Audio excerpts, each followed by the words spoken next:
Pulang sehari lebih awal, aku melihat suamiku di bandara memeluk wanita lain. Bukan cinta yang kulihat, tapi pertukaran tas mencurigakan di antara mereka. Dia tidak membuatku menangis, tapi justru membangunkan monster dari masa laluku yang sudah lama tertidur. Permainan dimulai. Sebelum ceritanya dimulai, silakan tulis di kolom komentar dari daerah mana saja teman-teman menonton ini. Kalian sedang beraktivitas apa? Nyapu, ngepel, atau rebahan? Yuk, kita simak ceritanya.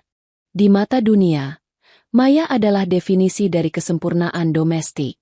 Dia adalah jenis wanita yang bangun sebelum matahari terbit untuk memanggang roti segar, yang rumahnya selalu berbau lilin aromaterapi lavender dan lantai kayunya mengilap tanpa celah.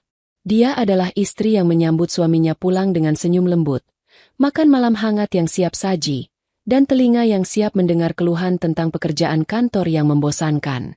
Selama 5 tahun terakhir, Maya telah membangun cangkang kehidupan yang damai ini dengan ketelitian seorang arsitek. Dia telah mengubur masa lalunya begitu dalam sehingga kadang-kadang, dia sendiri hampir percaya bahwa dia hanyalah Maya, ibu rumah tangga yang hobi berkebun. Hari itu, Maya memutuskan untuk memberikan kejutan kecil. Kunjungan ke rumah orang tuanya di luar kota selesai lebih cepat dari jadwal. Dia menukar tiket keretanya menjadi jadwal pagi, membayangkan senyum terkejut di wajah Drio, suaminya, saat dia masuk melalui pintu depan sehari lebih awal. Pikirannya sudah dipenuhi dengan rencana menu makan malam spesial. Mungkin beef Wellington yang rumit, sesuatu yang menunjukkan betapa dia menghargai kerja keras suaminya. Drio memberitahunya kemarin di telepon bahwa dia sedang menghadapi negosiasi alot dengan klien baru dan mungkin akan pulang larut malam. Maya ingin memanjakannya. Dia ingin menjadi tempat peristirahatan yang aman bagi suaminya. Taksi yang ditumpanginya meluncur perlahan memasuki area penurunan penumpang di Bandara Internasional Soekarno-Hatta. Maya baru saja hendak meminta sopir taksi untuk langsung menuju ke rumah mereka di pinggiran kota yang tenang, ketika matanya menangkap sesuatu yang familiar di dekat pintu keluar Terminal 3 Kedatangan Internasional. Itu Drio.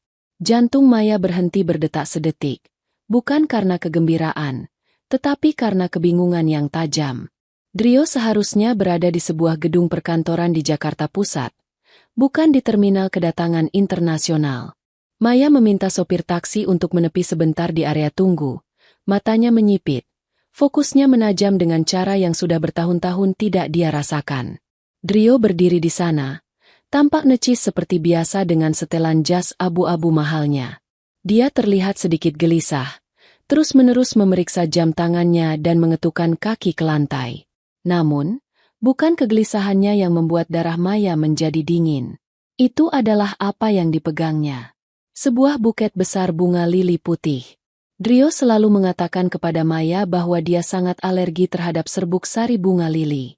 Selama 5 tahun pernikahan mereka, Maya tidak pernah sekalipun membawa bunga itu masuk ke dalam rumah demi menghormati kondisi suaminya. Namun, di sana dia berdiri, membenamkan wajahnya ke dalam buket itu seolah-olah menghirup udara pegunungan yang segar. Kebingungan Maya berubah menjadi kecurigaan yang tajam dalam hitungan detik. Dan kemudian, wanita itu muncul. Dia adalah segala sesuatu yang bukan Maya. Berambut gelap, tinggi, dan mengenakan pakaian desainer yang mencolok dengan kacamata hitam besar, meskipun berada di dalam ruangan. Wanita itu, Elena, keluar dari pintu geser otomatis dan langsung melihat Drio. Dia tidak berjalan, dia berlari kecil. Maya memperhatikan dari balik kaca jendela taksi yang gelap saat wanita itu melompat ke pelukan Drio. Drio menangkapnya dengan keakraban yang memuakan, menjatuhkan buket bunga itu sedikit saat dia membalas pelukan wanita itu dengan erat. Mereka berciuman. Bukan ciuman sopan di pipi, tetapi ciuman penuh gairah yang membuat beberapa orang yang lewat menoleh. Seorang istri biasa mungkin akan merasakan dunianya runtuh saat itu juga. Dia mungkin akan mulai menangis histeris, meminta sopir taksi untuk membawanya pergi, atau mungkin melompat keluar dan membuat keributan di tengah bandara. Tapi Maya tidak menangis. Dia tidak merasakan sengatan pengkhianatan cinta. Detak jantungnya justru melambat, menjadi stabil dan dingin. Napasnya menjadi teratur. Matanya, yang semenit lalu lembut dan penuh antisipasi, kini menjadi sepasang lensa kamera pengintai yang dingin. Dia mengabaikan ciuman itu. Dia mengabaikan kemesraan yang dipertontonkan. Fokus Maya terkunci pada tangan mereka. Di tengah pelukan yang tampaknya penuh gairah itu, terjadi sebuah gerakan yang sangat halus, hampir tidak terlihat oleh mata yang tidak terlatih. Drio, dengan tangan kirinya, melepaskan pegangan pada koper kabin hitam beroda yang sedari tadi di sampingnya. Pada saat yang sama, tangan Elena yang memegang tas jinjing kulit merah menyala, meluncur ke bawah. Dalam hitungan 2 detik, mereka bertukar posisi. Saat pelukan itu terurai, Drio kini memegang tali tas jinjing merah milik Elena, dan Elena meletakkan tangannya di gagang koper hitam milik Drio. Itu bukan sekadar pertemuan sepasang kekasih yang sedang dimabuk asmara. Itu adalah transaksi. Drop off, bisik Maya pelan. Suaranya hampir tidak terdengar di dalam taksi. Kata itu terasa asing di lidahnya setelah sekian lama. Sebuah istilah dari kehidupan lampau yang dia pikir telah dia kubur.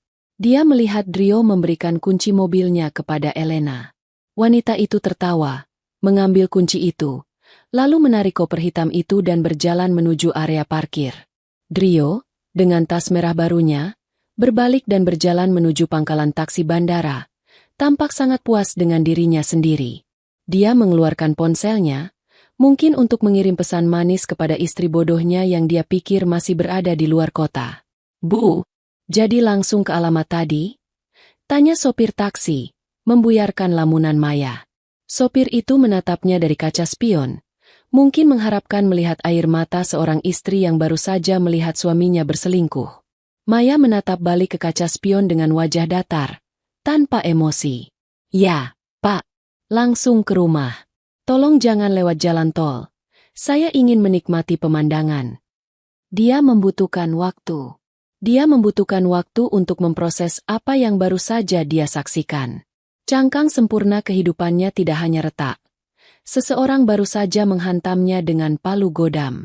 Dan yang lebih buruk, orang yang memegang palu itu adalah pria yang dia percayai untuk menjaganya tetap aman. Drio tidak hanya bermain api dengan wanita lain, dia bermain dengan sesuatu yang jauh lebih berbahaya, sesuatu yang Maya kenal dengan sangat baik. Perjalanan pulang terasa sangat lama. Namun di saat yang sama, terlalu singkat. Maya duduk di kursi belakang taksi, tubuhnya tegak, tangannya terlipat rapi di pangkuannya. Tidak ada tisu yang basah oleh air mata. Pikirannya bekerja dengan kecepatan cahaya, menganalisis setiap detail dari pertemuan di bandara tadi. Lili putih, tas merah, koper hitam, lokasi di terminal internasional.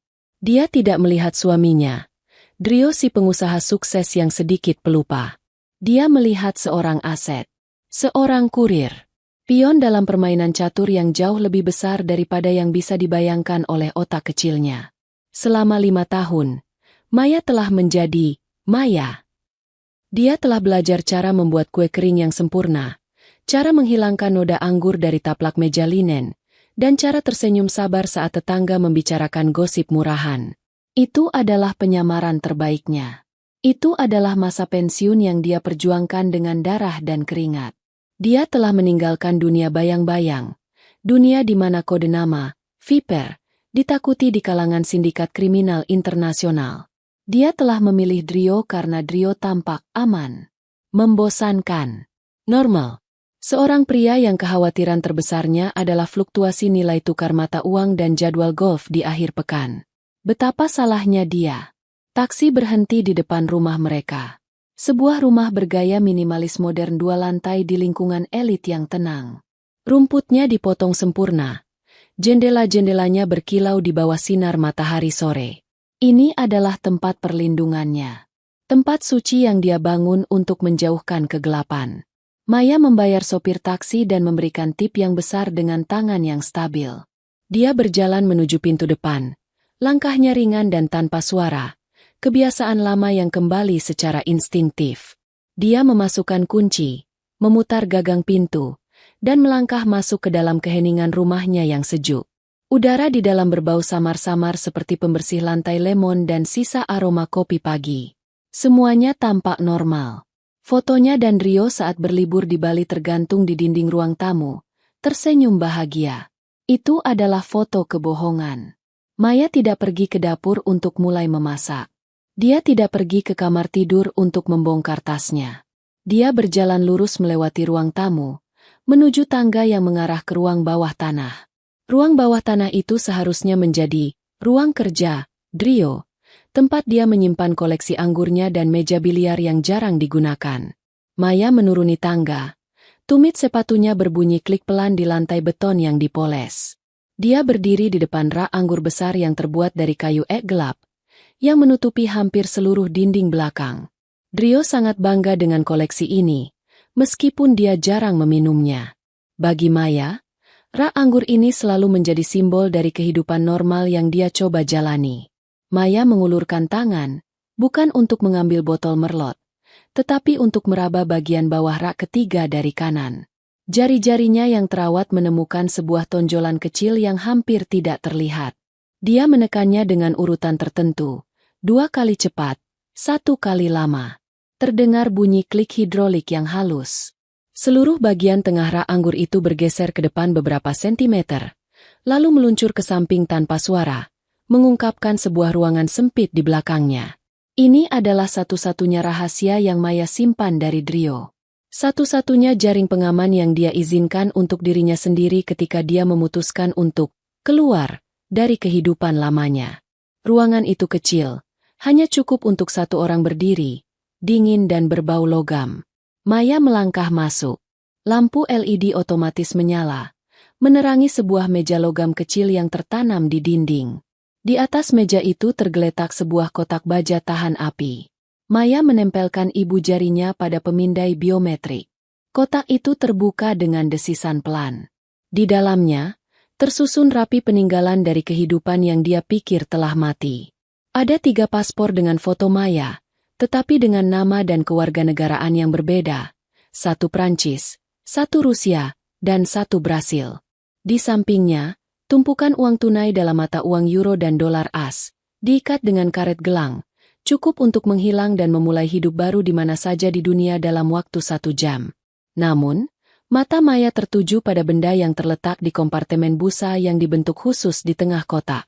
Sebuah pistol Glock 19 hitam matte.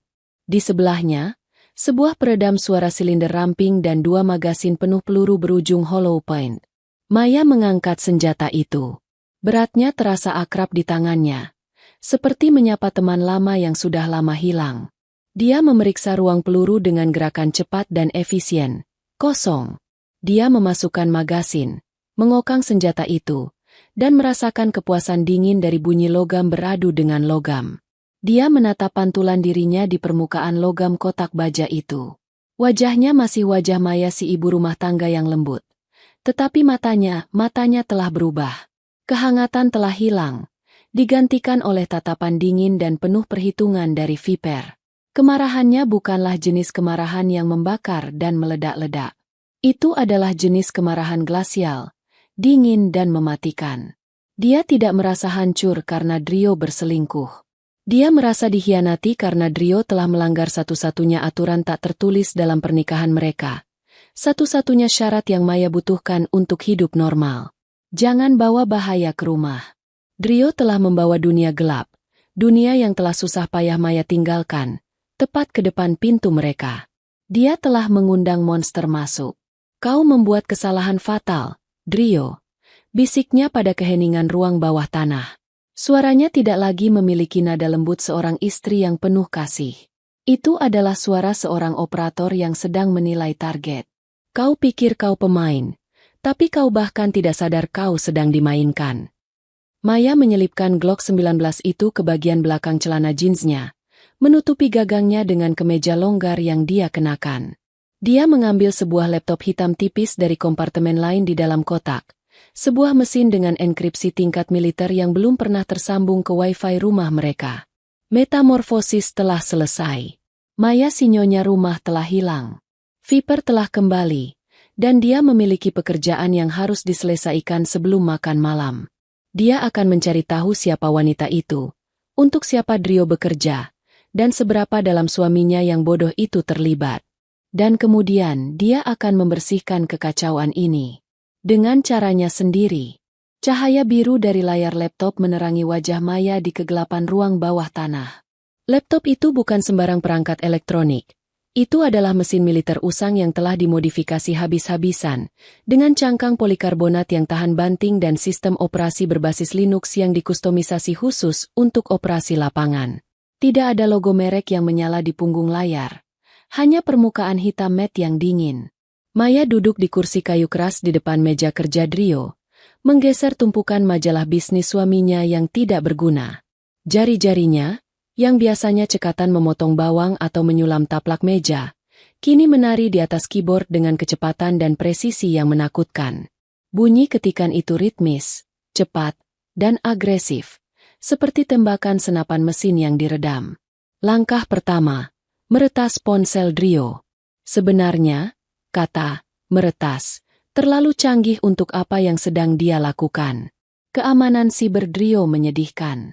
Pria itu menggunakan kata sandi yang sama untuk semua akunnya, kombinasi tanggal lahirnya sendiri dan angka keberuntungan. Maya pernah mengingatkannya dengan lembut tentang pentingnya keamanan data, berpura-pura membaca artikel tentang itu di majalah wanita, tapi Drio hanya tertawa dan berkata, "Siapa yang mau meretas pedagang tekstil dan keramik sepertiku, sayang?" Sekarang, Maya menatap layar saat baris kode hijau mengalir deras. Dia tidak perlu memasang spiwar baru. Dia hanya mengaktifkan kembali pintu belakang yang diam-diam dia tanamkan di ponsel Drio 3 tahun lalu. Saat itu, dia melakukannya hanya sebagai tindakan pencegahan paranoid, kebiasaan lama yang sulit hilang. Dia tidak pernah mengeceknya, menghormati privasi suaminya, menghormati pernikahan mereka. Namun hari ini, rasa hormat itu telah mati. Akses diberikan. Tulisan itu berkedip di layar. Seluruh isi kehidupan digital Drio kini terbuka lebar di hadapan Maya. Pesan WhatsApp, log panggilan, galeri foto tersembunyi, email, hingga riwayat lokasi GPS. Maya membuka folder secure folder yang diproteksi sandi di ponsel Drio. Sandinya? Tanggal pernikahan mereka. Ironi itu membuat sudut bibir Maya terangkat sedikit, membentuk senyum sinis yang dingin. Isi folder itu membuat perutnya mual. Bukan karena cemburu, tapi karena betapa amatirnya Drio dalam menyembunyikan jejak kriminalnya. Ada ratusan foto. Sebagian besar adalah foto selfie Drio dan Elena di berbagai lokasi, di sebuah yacht di Bali, di sebuah penthouse di Singapura, dan di lobi hotel mewah di Dubai. Tanggal-tanggal di foto itu bertepatan dengan perjalanan dinas Drio untuk mencari pemasok kain. Tapi Maya tidak peduli dengan romantisme busuk mereka. Matanya yang terlatih memindai latar belakang foto. Di sudut sebuah foto di Singapura, terlihat tumpukan uang tunai di atas meja kopi. Di foto lain di Bali, terlihat sebuah koper terbuka yang berisi bungkusan-bungkusan putih padat. Maya beralih ke log percakapan. Drio menggunakan aplikasi pesan terenkripsi, Telegram, dengan fitur self-destruct timer. Tapi Drio yang bodoh sering melakukan screenshot pada instruksi penting karena dia pelupa. Dan gambar-gambar itu tersimpan otomatis di cloud yang sekarang sedang diakses Maya. Nama kontak Elena di ponsel Drio adalah supplier logistik. Chatlog, 12 Januari. Supplier logistik. Paket merah sudah siap di Terminal 3. Jangan telat. Klien dari Kolombia tidak suka menunggu. Drio. Siap. Sayang. Aku akan bilang ke istriku aku ada meeting sampai malam. Hadiahku mana? Supplier logistik. Kau akan mendapatkannya di kamar 402 setelah barang berpindah tangan. Maya mendengus. Paket merah. Tas yang dia lihat di bandara tadi. Tas yang sekarang dibawa Drio. Maya mengetikkan beberapa perintah lagi. Kali ini untuk melacak identitas wanita itu. Dia mengambil salah satu foto Elena yang paling jelas. Sebuah foto close-up di mana wanita itu tersenyum lebar sambil memegang gelas sampanye dan menjalankannya melalui perangkat lunak pengenalan wajah biometrik. Ini bukan pencarian Google Image. Maya mengakses cache data offline yang dia curi dari server Interpol 5 tahun lalu sebelum dia menghilang. Itu adalah database berisi profil penjahat internasional, teroris, dan agen intelijen nakal. Baru 5 detik berlalu, wajah Elena di layar dikelilingi kotak merah. Data bermunculan. Nama, Elena Vostokova alias The Widow, Red Lily afiliasi, Red Scorpion Syndicate status, buronan Interpol, merah, jabatan, letnan logistik pencucian uang. Napas Maya tertahan sejenak. Red Scorpion, desisnya. Ingatan masa lalu menyerbu benaknya seperti badai pasir. Red Scorpion bukan sekadar geng narkoba jalanan. Mereka adalah paramiliter. Organisasi kriminal terstruktur dari Eropa Timur yang terkenal sadis. 5 tahun lalu, unit Black Ops tempat Maya bernaung, Task Force Viper, ditugaskan untuk memenggal kepala organisasi ini di perbatasan Ukraina. Misi itu berantakan. Banyak teman Maya yang gugur.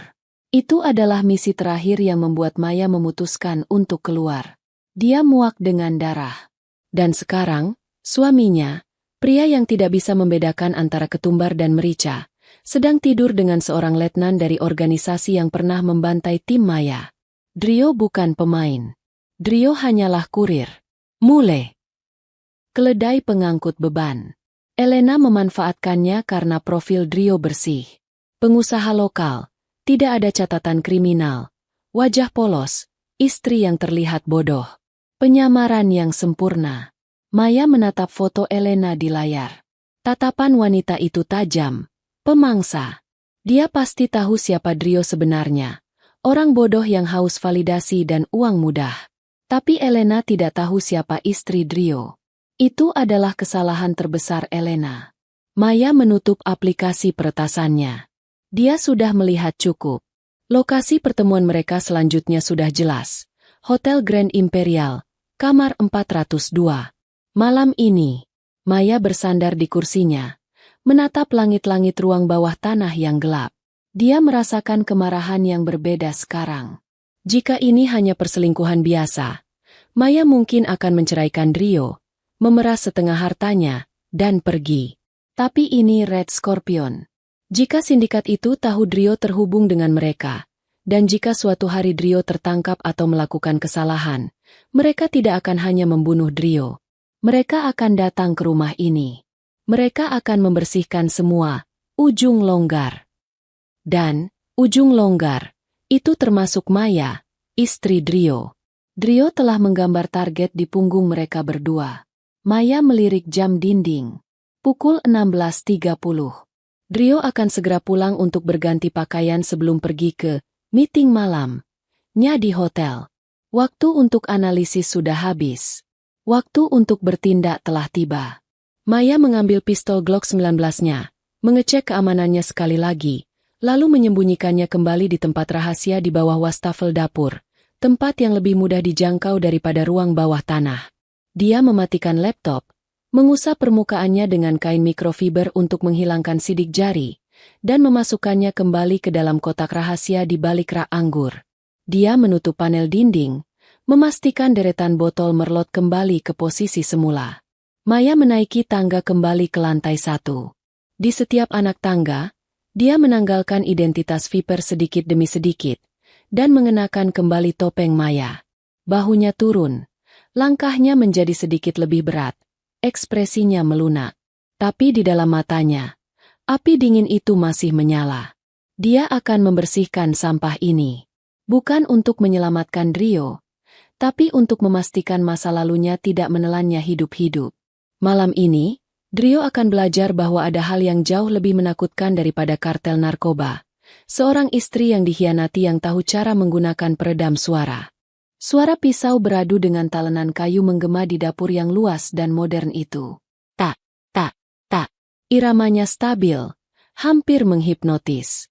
Maya berdiri di depan island dapur, mengenakan celemek bermotif bunga matahari favoritnya.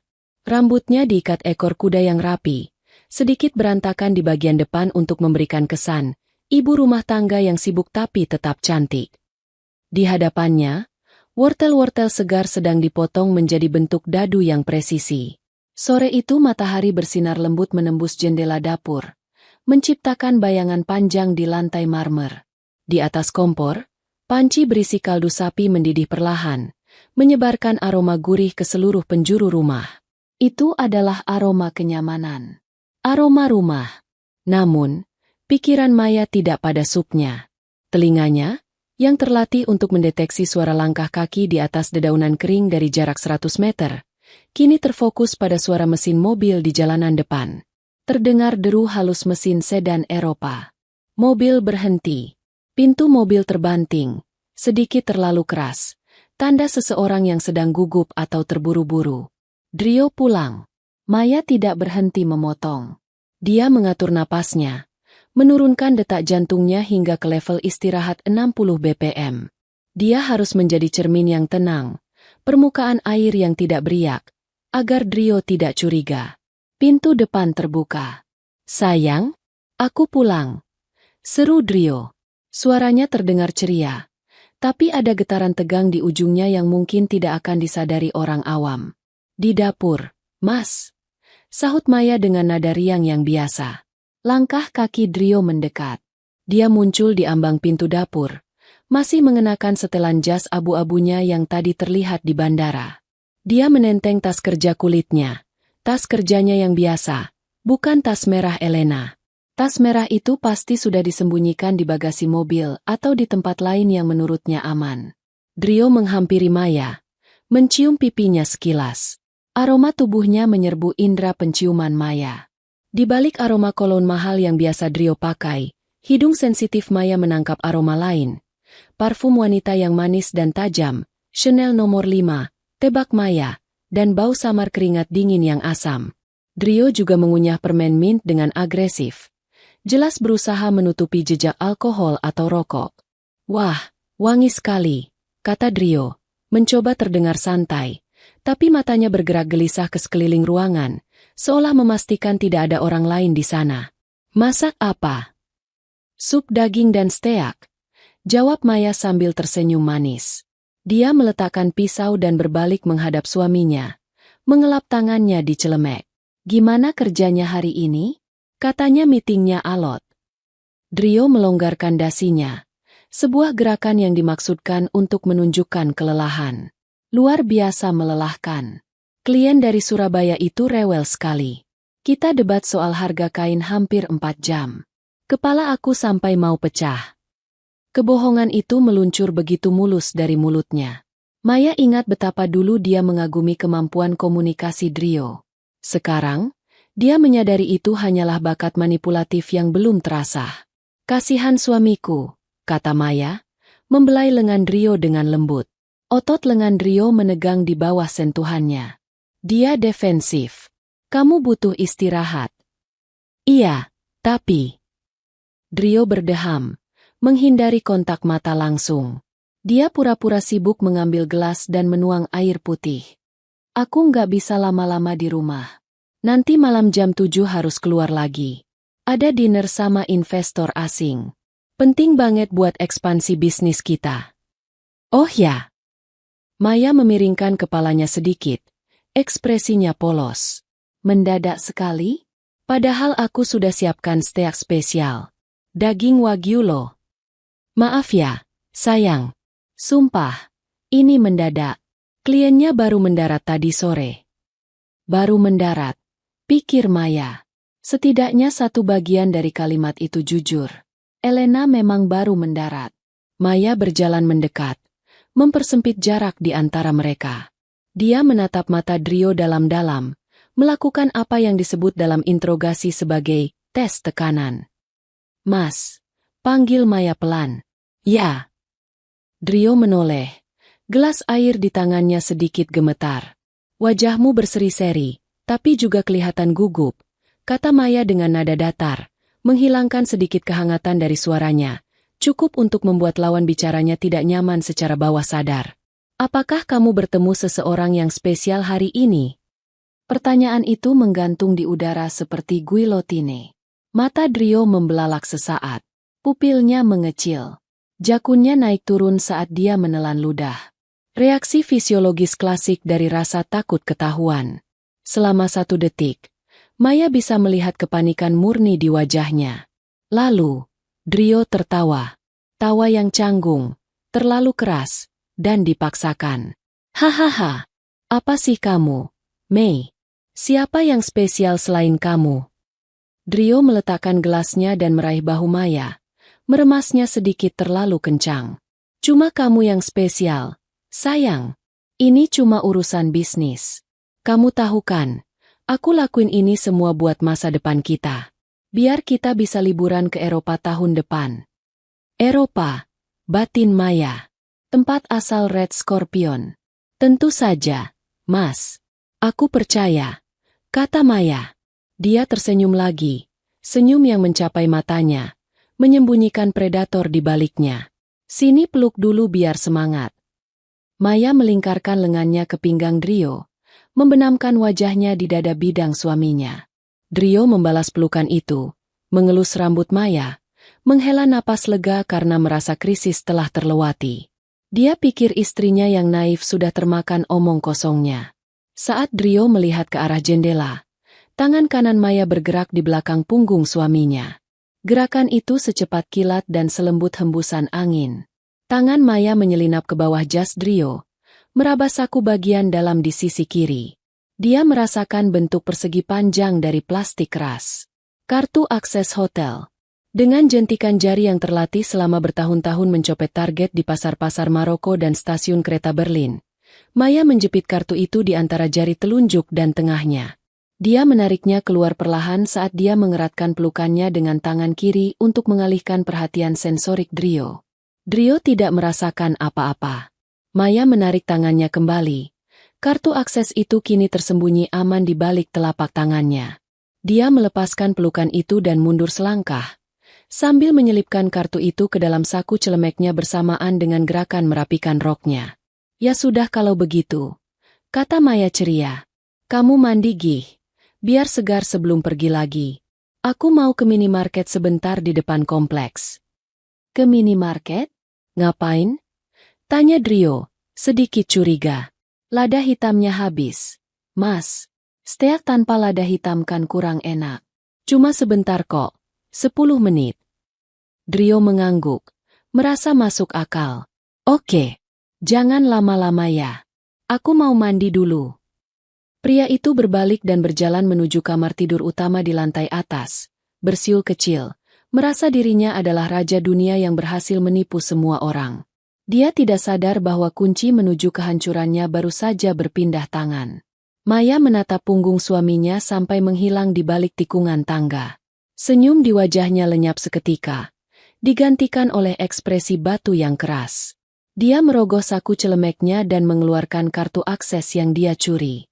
Kartu itu berwarna emas dengan logo Grand Imperial Hotel. Tidak ada nomor kamar di kartu itu demi keamanan. Tapi Maya sudah tahu tujuannya dari peretasan tadi. Kamar 402. 10 menit. Gumam Maya pada dirinya sendiri. Dia melepaskan celemek bunga mataharinya dan meletakkannya di atas meja dapur.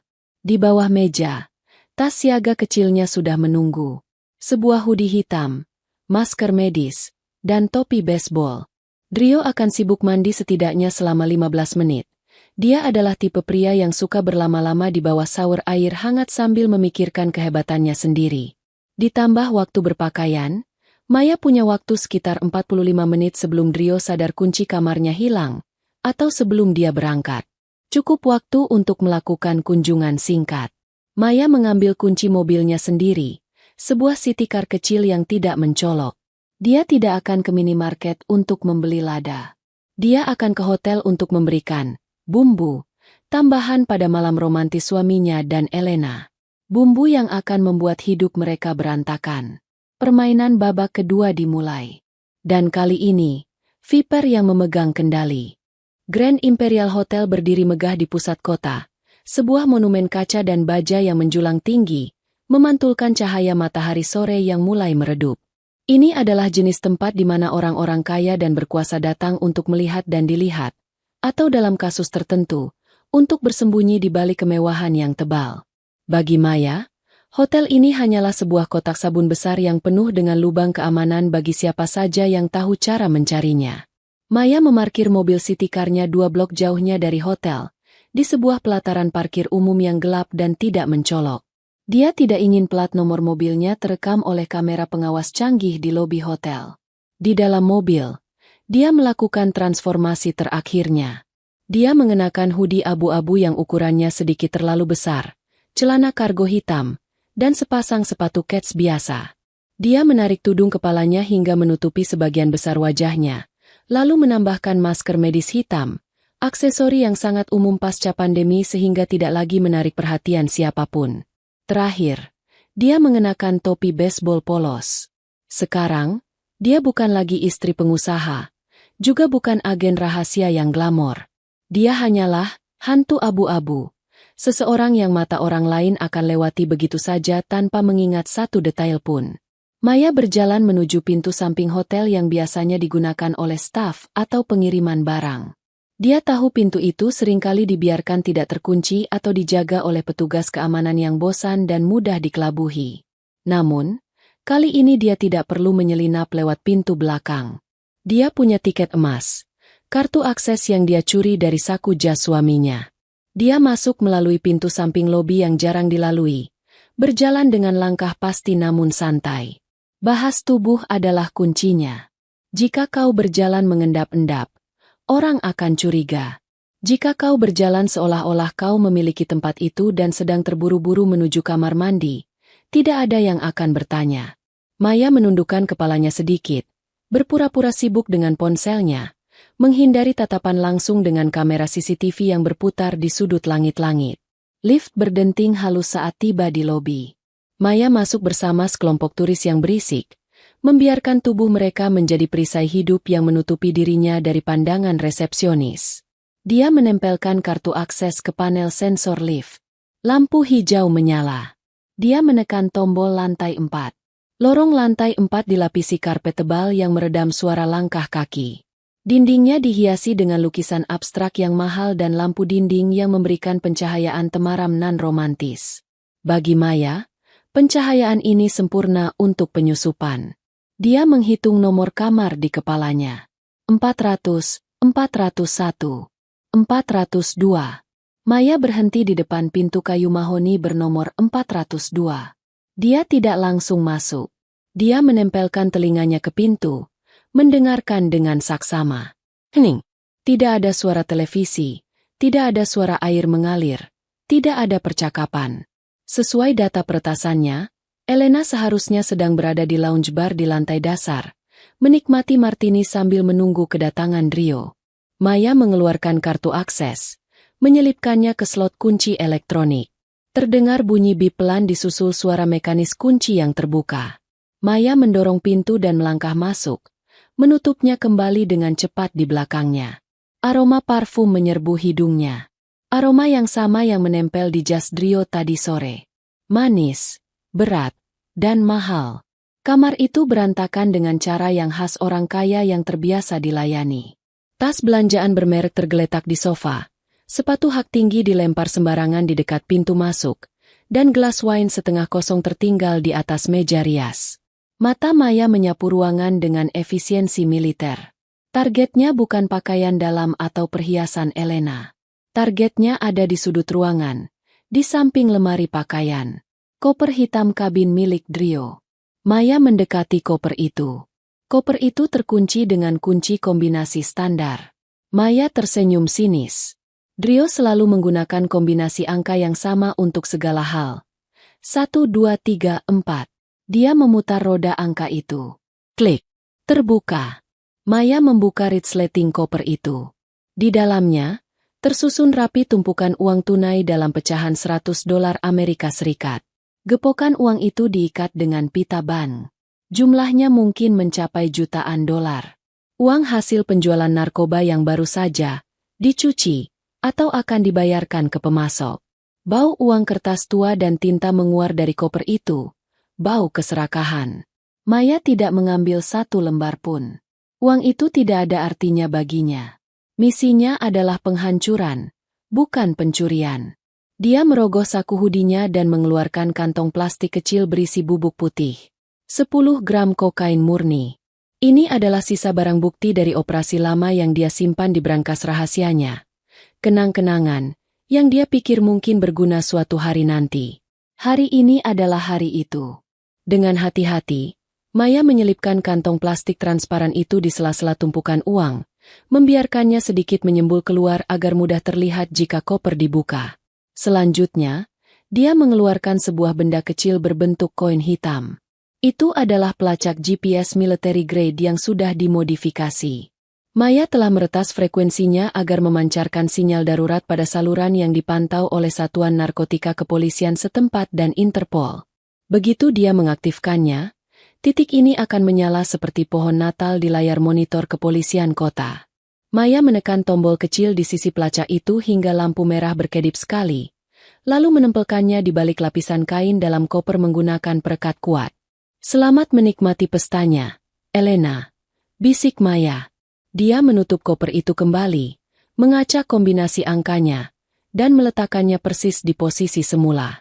Tidak boleh ada tanda-tanda bahwa koper itu pernah disentuh. Tugas utama selesai.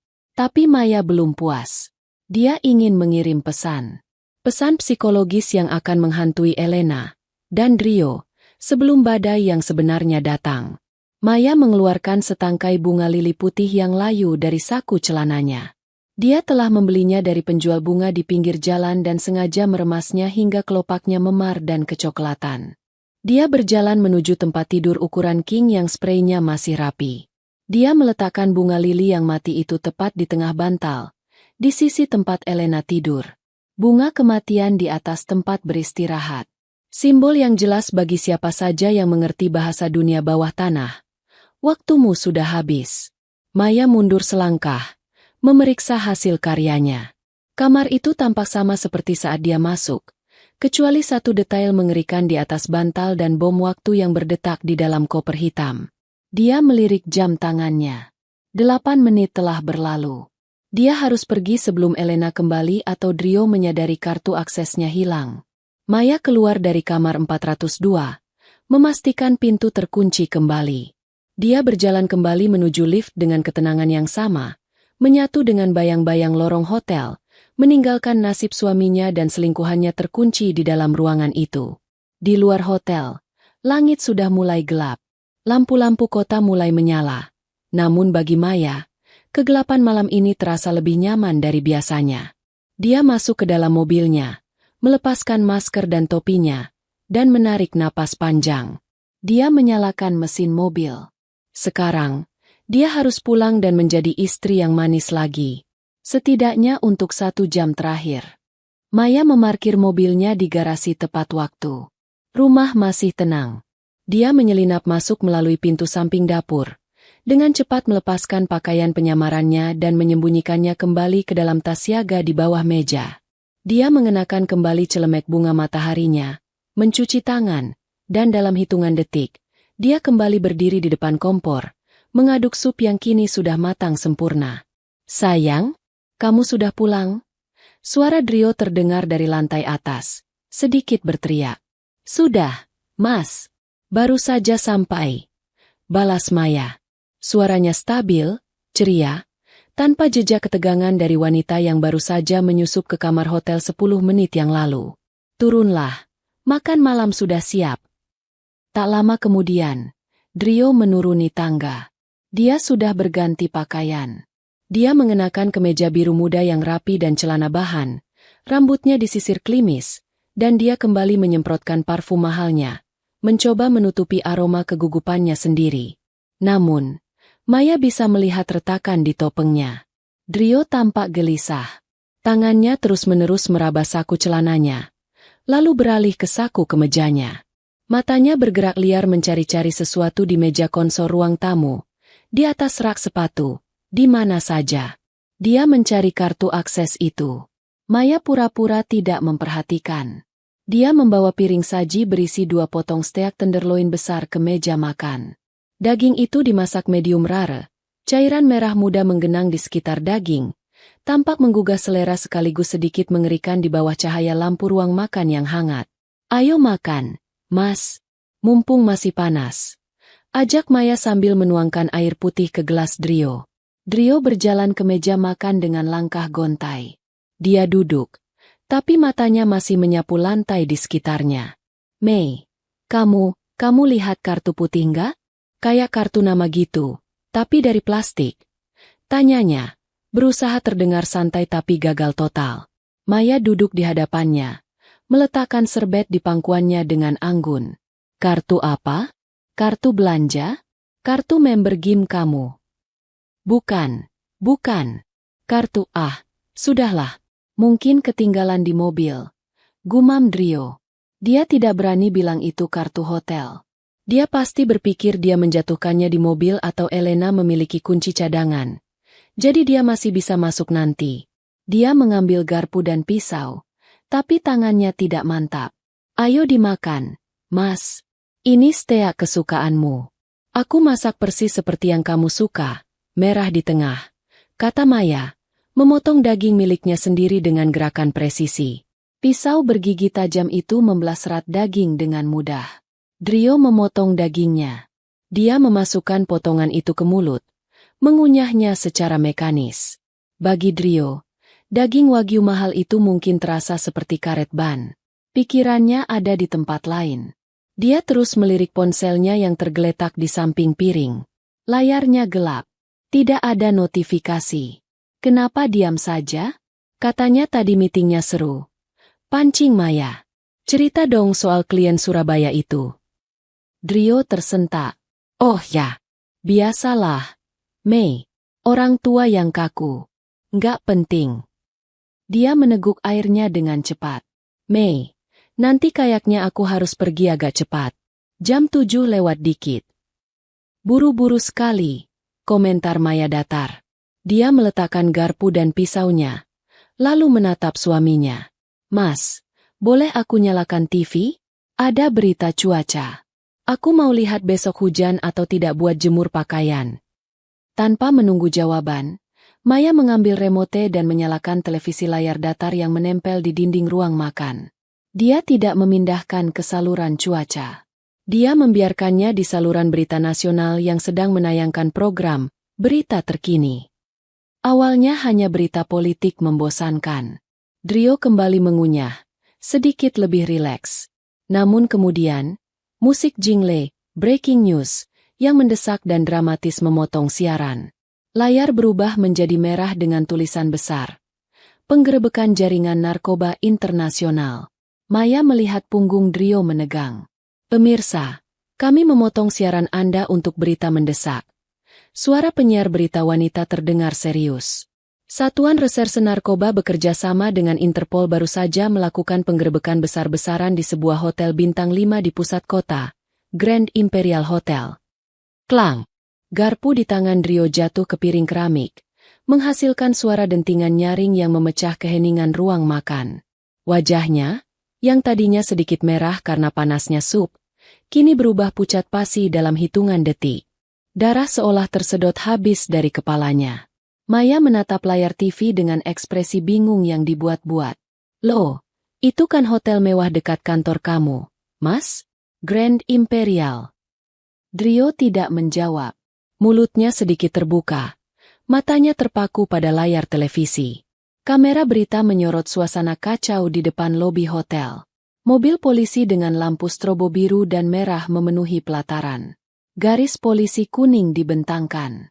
Dan kemudian, gambar beralih ke rekaman amatir yang tampaknya diambil oleh tamu hotel. Rekaman itu menunjukkan seorang wanita dengan tangan terborgol sedang digiring keluar oleh polisi bersenjata lengkap. Wanita itu mengenakan gaun malam yang mewah tapi berantakan. Rambutnya menutupi sebagian wajahnya. Namun, tidak ada keraguan. Itu Elena. Polisi mengonfirmasi penangkapan seorang warga negara asing berinisial EV, yang diduga sebagai penghubung sindikat narkoba internasional. Dalam penggerebekan di kamar 402, polisi menemukan uang tunai dalam jumlah besar dan kokain murni yang disembunyikan di dalam koper. Koper! Bisik Drio. Suaranya serak, hampir tidak terdengar. Dia mengenali koper hitam yang dibawa petugas polisi di layar TV.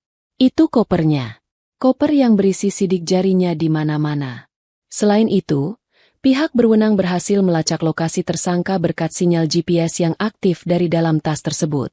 Dugaan sementara, ada konflik internal sindikat yang memicu kebocoran informasi ini. Drio merasa ruangan itu berputar. GPS? Konflik internal? Dia tidak mengerti.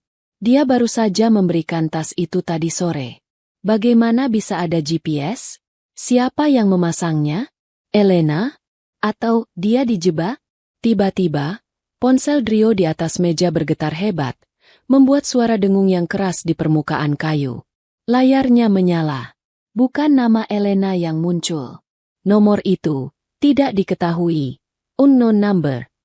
Drio menatap ponsel itu seolah-olah itu adalah ular berbisa yang siap mematuk. Dia tahu siapa yang menelepon. Itu bukan polisi. Polisi akan datang mengetuk pintu. Telepon ini berasal dari orang-orang di atas Elena. Orang-orang yang sekarang berpikir bahwa Drio adalah pengkhianat yang memasang GPS itu. Orang-orang yang tidak pernah mentolerir kesalahan. Mas, kenapa tidak diangkat? Tanya Maya lembut. Dia mengambil potongan daging terakhirnya, mencelupkannya ke dalam saus lada hitam yang pekat, dan memakannya dengan nikmat. Sepertinya penting. Drio menatap Maya dengan tatapan horor. Keringat dingin sebesar biji jagung mulai mengalir di pelipisnya. Dia tidak melihat kehangatan di wajah istrinya lagi. Dia hanya melihat seseorang yang sedang menikmati makan malam sambil menonton kehancuran hidupnya di televisi. Aku. Drio tergagap. Dia mendorong kursinya ke belakang dengan kasar hingga berdecit keras di lantai. Dia berdiri. Kakinya gemetar. Mau kemana, Mas? Dessertnya belum keluar, kata Maya. Dia tidak beranjak dari kursinya. Dia hanya duduk di sana, memegang pisau steaknya dengan santai. Matanya mengikuti setiap gerakan Drio. Aku harus pergi. Ada urusan mendadak. Salah paham. Ini semua salah paham. Drio meracau. Lebih kepada dirinya sendiri daripada kepada Maya. Dia menyambar ponselnya. Tapi tangannya terlalu licin oleh keringat hingga ponsel itu hampir terjatuh. Duduk, Drio, kata Maya. Nada suaranya berubah total. Tidak ada lagi kelembutan. Tidak ada lagi nada manja. Suara itu rendah, berwibawa, dan mengandung ancaman yang begitu nyata hingga membuat Drio membeku di tempatnya. Itu bukan suara Maya istrinya. Itu suara orang asing. Drio menoleh perlahan. Maya masih duduk dengan tenang. Tapi postur tubuhnya telah berubah. Punggungnya tegak, bahunya rileks namun siaga. Dan di tangan kanannya, dia tidak lagi memegang pisau makan. Di atas meja makan yang mewah itu, di antara piring kotor dan gelas kristal, Maya meletakkan sebuah pistol Glock 19 hitam dengan laras yang mengarah lurus ke dada Drio. Drio mundur selangkah, menabrak kursi hingga terjungkal. Apa itu? Dari mana kamu? Duduk. Ulang Maya. Jari telunjuknya bergeser ke pelatuk dengan gerakan yang sangat familiar. Makanannya belum habis. Dan kita perlu bicara tentang bunga lili. Suasana makan malam yang romantis itu lenyap seketika, digantikan oleh ketegangan yang mencekik. Drio menyadari dengan teror yang melumpuhkan bahwa polisi di TV bukanlah ancaman terbesarnya malam ini. Ancaman terbesarnya sedang duduk di ujung meja makan, mengenakan celemek bunga matahari, dan menodongkan pistol ke jantungnya. Waktu seolah membeku di ruang makan itu. Denting jam dinding yang biasanya tidak terdengar kini terasa seperti palu godam yang menghantam keheningan di antara mereka. Di atas meja, uap dari mangkuk sup perlahan menghilang, sama seperti kehidupan normal yang Drio ketahui selama ini. Drio berdiri kaku, tangannya terangkat setengah, gesture menyerah yang instingtif. Matanya terpaku pada pistol Glock 19 yang dipegang istrinya. Benda itu hitam, dingin, dan sangat nyata. Itu bukan mainan. Drio pernah melihat senjata serupa di pinggang pengawal Elena, tapi melihat benda itu di tangan Maya, istrinya yang takut kecoa dan selalu menangis saat menonton drama Korea, adalah disonansi kognitif yang membuat otaknya korslet. Suara Drio gemetar. Nadanya campuran antara tawa gugup dan teror murni. Ini lelucon apa? Kamu dapat itu dari mana? Itu mainan airsoft gun punya keponakanmu, kan? Turunkan, Mei. Bahaya kalau meletus. Maya tidak bergerak. Siku tangannya terkunci sempurna, bahunya rileks, dan jari telunjuknya menempel ringan di pelindung pelatuk, disiplin senjata api yang hanya dimiliki oleh profesional. Wajahnya kosong. Tidak ada kemarahan. Tidak ada kesedihan. Hanya kekosongan yang menakutkan, seperti permukaan danau beku. Duduk, Drio. Perintah Maya lagi. Suaranya pelan, tapi memiliki bobot yang membuat lutut Drio lemas. Aku tidak akan mengulanginya untuk ketiga kalinya. Drio jatuh terduduk kembali ke kursinya. Kakinya tidak lagi sanggup menopang berat badannya. Siapa kamu? Bisiknya. Air mata ketakutan mulai menggenang di sudut matanya. Kamu bukan Maya. Istriku nggak mungkin pegang pistol. Aku Maya. Jawab wanita itu tenang. Dia sedikit memiringkan kepala, menatap suaminya seolah sedang meneliti spesimen serangga. Aku Maya yang mencuci baju kotormu. Aku Maya yang memijat kakimu saat kau pulang kerja. Tapi sebelum aku menjadi Maya Emu, aku punya nama lain. Dan di kehidupan itu, orang-orang sepertimu adalah target latihan. Drio menelan ludah dengan susah payah. Ponselnya di atas meja kembali bergetar. Layar menyala, menampilkan panggilan masuk dari nomor tak dikenal lagi. Getarannya membuat ponsel itu bergeser sedikit demi sedikit mendekati mangkuk sup. Angkat teleponnya, kata Drio panik. Matanya beralih ke ponsel. Itu klien penting. Kalau aku nggak angkat, mereka bakal marah. Kamu nggak ngerti, Mei. Ini bukan cuma soal selingkuh. Orang-orang ini berbahaya. Aku tahu, potong Maya. Red Scorpion, kan? Nama itu membuat Drio tersentak hebat, seolah tersengat listrik. Dia menatap Maya dengan mulut menganga. Bagaimana kamu tahu nama itu? Karena aku menghabiskan 10 tahun hidupku memburu mereka. Drio, kata Maya datar. Elena Vostokova, letnan logistik. Kau pikir dia mencintaimu? Kau pikir kau spesial bagi dia? Maya tertawa kecil, tawa yang kering dan tanpa humor. Bagi Elena, kamu hanyalah aset bersih. Wajah polos, catatan kriminal nol, pengusaha lokal yang butuh validasi ego. Kamu cuma kurir, Drio, keledai pengangkut uang. Dan begitu kamu tidak berguna atau tertangkap, mereka akan membuangmu seperti sampah. Enggak, Elena bilang kita akan lari ke Brasil. Drio mencoba membela diri, tapi suaranya terdengar lemah bahkan di telinganya sendiri. Brasil. Maya menggelengkan kepala dengan rasa kasihan yang merendahkan. Dia membohongimu. Tapi itu tidak penting lagi sekarang. Yang penting adalah apa yang baru saja terjadi di kamar 402. Apa yang kamu lakukan? Tuntut Drio. Rasa takutnya perlahan berubah menjadi kemarahan defensif. Berita di TV itu. GPS itu ulahmu. Aku masuk ke kamar itu saat kamu sedang mandi, membayangkan dirimu sebagai raja dunia. Jelas Maya. Dia masih menodongkan senjata itu dengan stabil. Aku menanam 10 gram kokain di dalam kopermu dan menempelkan pelacak milik Interpol. Saat ini, polisi tidak hanya menangkap Elena.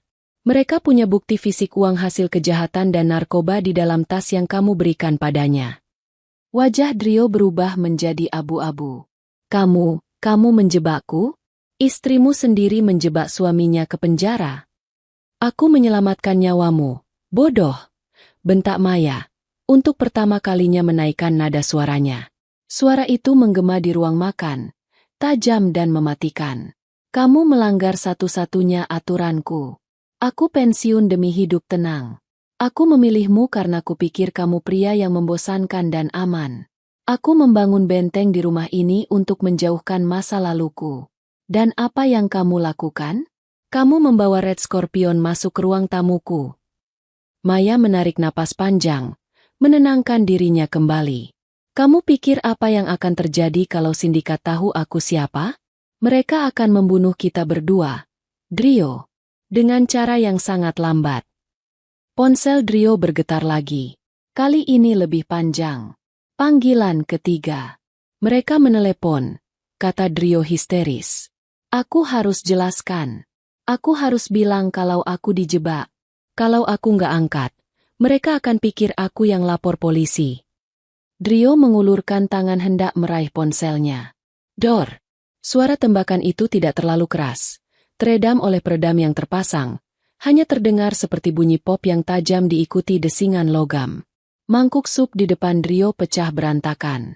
Kuah sup panas muncrat ke segala arah, mengenai kemeja mahal Drio. Tapi bukan itu yang membuatnya berteriak. Proyektil peluru itu tepat menghantam ponsel Drio, menghancurkannya berkeping-keping dan melemparkan sisa-sisa perangkat elektronik itu ke dalam sisa sup yang panas. Baterai ponsel mendesis saat terkena cairan. Drio berteriak, melompat dari kursinya, memeriksa tangannya yang terkena percikan kuah panas dan serpihan kaca. Kamu gila. Kamu benar-benar gila. UPS, kata Maya santai. Asap tipis keluar dari ujung laras pistolnya. Meleset sedikit. Harusnya kena jari kelingkingmu. Maya berdiri perlahan. Dia berjalan mengelilingi meja mendekati Drio.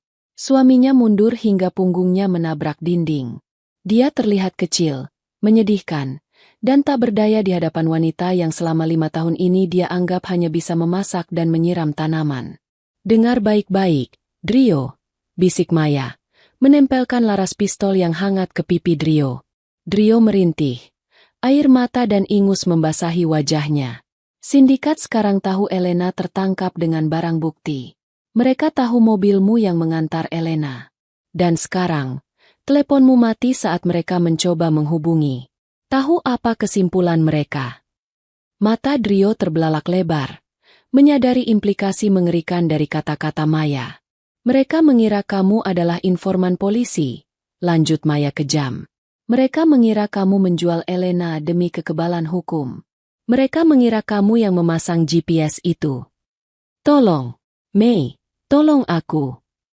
Isak Drio, merosot ke lantai, memeluk kaki Maya. Aku nggak mau mati. Mereka bakal kuliti aku hidup-hidup. Tolong aku, sayang aku suamimu. Maya menatap pria yang sedang bersujud di kakinya itu. Dulu, dia melihat cinta di sana. Sekarang, dia hanya melihat parasit. Parasit yang telah menghancurkan tempat sucinya. Kau bukan suamiku lagi sejak kau menukar tas itu di bandara, kata Maya dingin.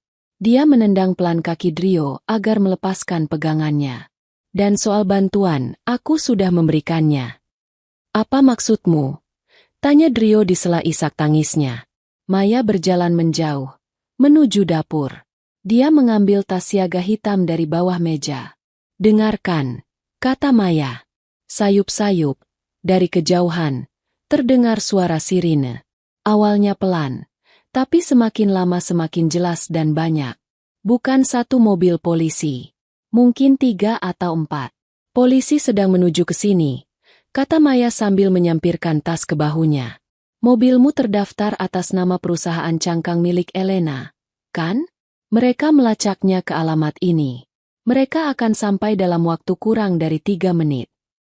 Maya menatap Drio untuk terakhir kalinya. Pilihanmu sederhana, Drio. Kau bisa tetap di sini, ditangkap polisi, masuk penjara, dan mungkin selamat karena penjara adalah satu-satunya tempat di mana Red Scorpion akan kesulitan menjangkau MU, setidaknya untuk sementara. Atau, Maya menunjuk ke pintu belakang yang terbuka. Kau bisa lari. Tapi ingat, di luar sana, orang-orang Elena sedang memburumu karena mengira kau pengkhianat. Dan mereka tidak membawa borgol, mereka membawa gergaji mesin. Drio terdiam, lumpuh oleh teror, penjara atau kematian yang menyakitkan. Itu adalah satu-satunya menu yang tersisa di meja makannya. Selamat tinggal, Drio, ucap Maya. Steaknya enak. Sayang kamu tidak sempat menghabiskannya. Suara sirine itu kini meraung-raung, membelah keheningan malam di lingkungan elit tersebut. Cahaya biru dan merah mulai memantul di dinding ruang tamu, masuk melalui celah-celah tirai jendela, menciptakan disko visual yang memusingkan dan penuh ancaman. Drio masih terduduk di lantai ruang makan, dikelilingi oleh pecahan piring dan kuah sup yang mulai mengering. Dia menatap pintu belakang tempat Maya menghilang, lalu beralih menatap pintu depan yang sebentar lagi akan didobrak. May, jangan tinggalkan aku, teriak Drio, tapi suaranya pecah dan sia-sia. Rumah itu kosong. Kehangatan yang selama 5 tahun ini mengisi setiap sudut ruangan telah menguap bersama kepergian istrinya. Maya bergerak cepat melalui halaman belakang. Dia tidak berlari panik. Dia bergerak dengan efisiensi taktis. Dia melompati pagar tetangga dengan gerakan vault yang mulus, mendarat tanpa suara di rumput di sisi lain. Dia mengenal rute pelarian ini seperti punggung tangannya sendiri. Dia sudah merencanakannya sejak minggu pertama mereka pindah ke rumah ini. Dia menyusuri gang sempit di antara rumah-rumah, menghindari setiap titik yang terjangkau lampu jalan. Dia adalah bayangan. Dia adalah hantu. Di kejauhan, dia mendengar suara ban berdecit di aspal depan rumahnya. Suara pintu mobil dibanting. Teriakan perintah melalui megafon. Polisi! Kepung rumah! Jangan ada yang keluar! Maya tidak menoleh. Rasa sentimental adalah beban yang bisa membunuhmu dalam bisnis ini. Dia terus bergerak menuju titik penjemputan yang telah dia siapkan. Sebuah mobil sedan tua yang diparkir 3 blok jauhnya, dengan kunci cadangan tertempel magnet di bawah sasis, dan plat nomor palsu yang sudah terpasang. Sementara itu, di dalam rumah, Drio merangkak menuju sudut ruangan, meringkuk seperti janin. Pikirannya hancur. Bayangan siksaan dari sindikat Red Scorpion dan bayangan penjara seumur hidup bertarung di kepalanya. Dia adalah pria yang terbiasa hidup nyaman, terbiasa dilayani, terbiasa memegang kendali. Sekarang, dia hanyalah binatang buruan yang terperangkap. Brak! Pintu depan rumah hancur didobrak. Polisi! Tiarap! Tiarap sekarang juga! Lampu senter taktis menyapu ruangan, menyilaukan mata. Pasukan berseragam hitam dengan senjata laras panjang menyerbu masuk. Sepatu bot mereka mengotori lantai marmer yang selalu dijaga kebersihannya oleh Maya. Jangan tembak! Jangan tembak! Drio menjerit histeris, mengangkat kedua tangannya tinggi-tinggi. Air mata dan ingus membasahi wajahnya yang pucat. Saya menyerah. Lindungi saya. Mereka mau membunuh saya. Tolong lindungi saya. Seorang petugas menarik Drio kasar, memaksanya telungkup di lantai, dan memasangkan borgol plastik di pergelangan tangannya dengan kencang. Wajah Drio tertekan ke lantai yang dingin, tepat di sebelah pecahan mangkuk sup. Di mana istrimu? Bentak seorang detektif yang memimpin operasi. Kami punya data ada 2 penghuni di sini. Dia pergi, dia monster. Racau Drio, tatapannya kosong. Dia bukan istriku, dia hantu, dia pergi. Detektif itu memberi isyarat kepada timnya untuk menyisir rumah. Periksa seluruh ruangan. Dapur, lantai atas, ruang bawah tanah. Mereka menggeledah setiap inci rumah itu. Mereka menemukan dapur yang rapi dengan sisa makanan yang belum habis. Mereka menemukan lemari pakaian yang penuh dengan baju-baju ibu rumah tangga yang sederhana. Mereka menemukan foto-foto pernikahan yang bahagia di dinding. Tapi mereka tidak menemukan Maya. Di ruang bawah tanah, rak anggur telah kembali ke posisi semula, menutupi ruang rahasia dengan sempurna.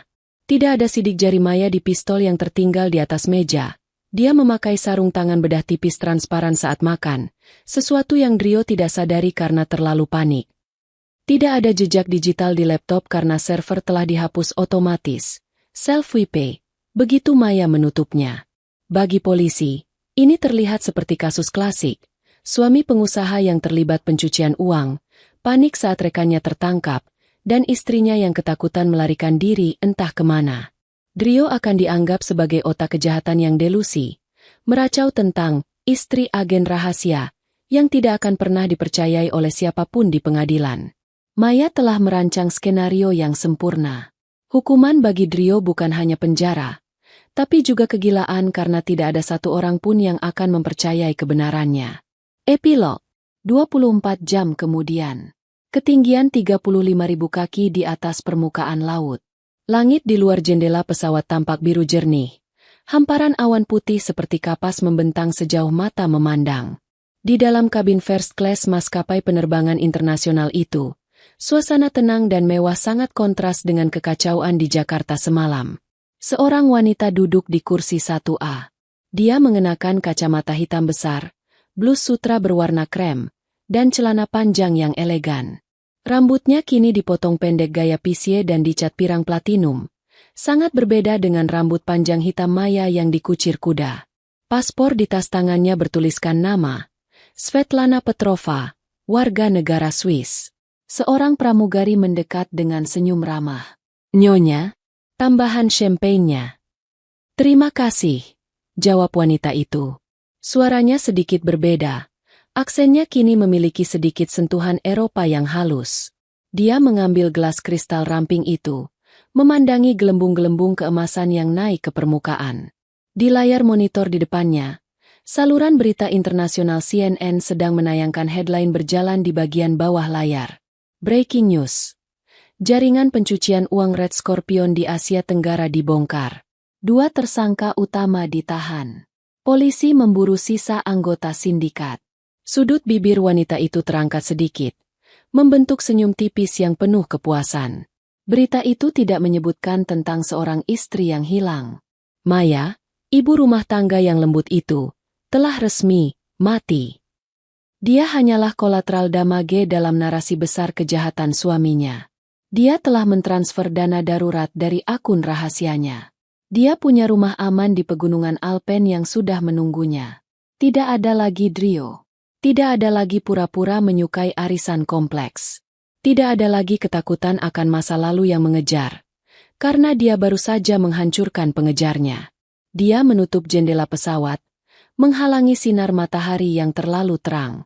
Dia menyandarkan kepalanya ke sandaran kursi yang empuk dan menarik selimut wol halus sebatas dada. Untuk pertama kalinya dalam 5 tahun, dia tidak perlu tidur dengan satu mata terbuka.